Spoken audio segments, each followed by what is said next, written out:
पश्चिम बंगाल और असम दोनों राज्य दो अलग अलग सियासी मैदान, लेकिन 2026 के चुनावी नतीजों ने एक ऐसी कहानी लिख दी जिसने पूरे देश को चौंका दिया। सवाल सिर्फ जीत और हार का नहीं है, सवाल है उस वोट गणित का जिसे हर चुनाव में सबसे ताकतवर माना जाता है, यानी कि मुस्लिम वोट बैंक। क्या इस बार मुस्लिम वोट ने खेल बनाया या खेल बिगाड़ दिया? क्या एकजुट वोटिंग की एकता कमजोर पड़ गई या फिर पहली बार समीकरण पूरी तरीके से बदल दिए गए? यही वो सवाल है जिनके जवाब में छिपी है इस चुनाव की असली कहानी।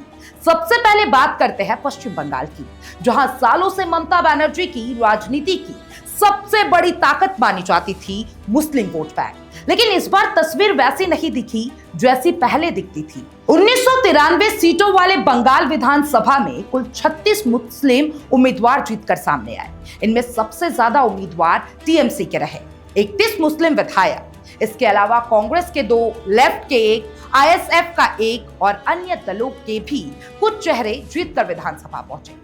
पहली नजर में यह आंकड़ा टीएमसी के पक्ष में लगता है, लेकिन असली कहानी ये नहीं बल्कि वोट के बंटवारे में छिपी हुई है।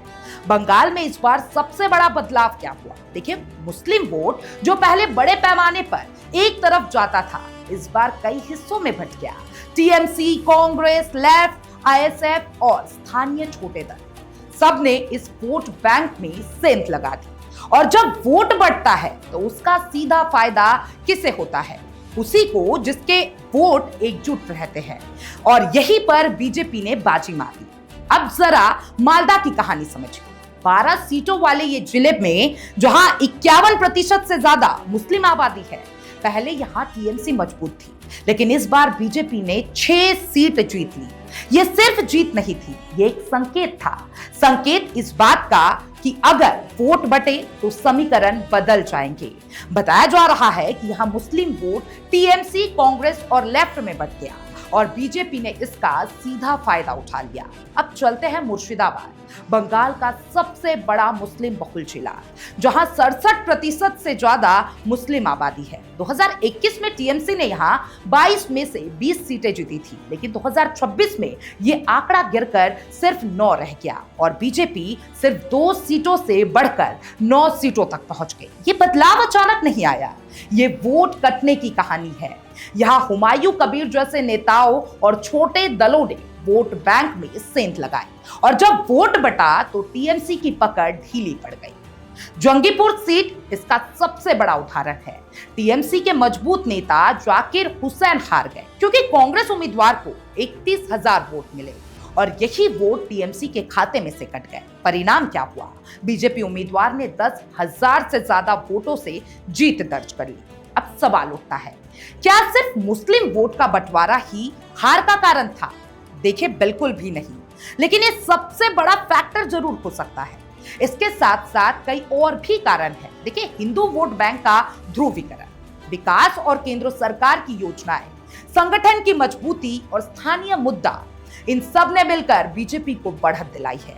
अब बात असम की करते हैं, जहां कहानी थोड़ी अलग है, लेकिन संदेश उतना ही बड़ा है। 126 सीटों वाले असम में बीजेपी ने 82 सीटें जीतकर प्रचंड बहुमत हासिल किया और यहां भी मुस्लिम वोट चर्चा का केंद्र बना रहा। असम में कुल 22 मुस्लिम विधायक जीते, इनमें से 18 कांग्रेस के हैं, यानी साफ है कि मुस्लिम वोट का बड़ा हिस्सा कांग्रेस के साथ गया।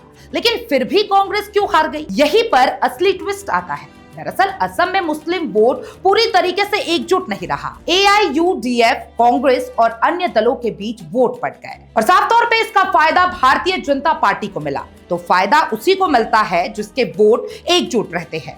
यहीं पर बीजेपी की रणनीति काम आती है। हेमंता बिस्वा शर्मा ने चुनाव के बाद बड़ा दावा किया कि असम में 25% मुस्लिम वोट बीजेपी को मिले।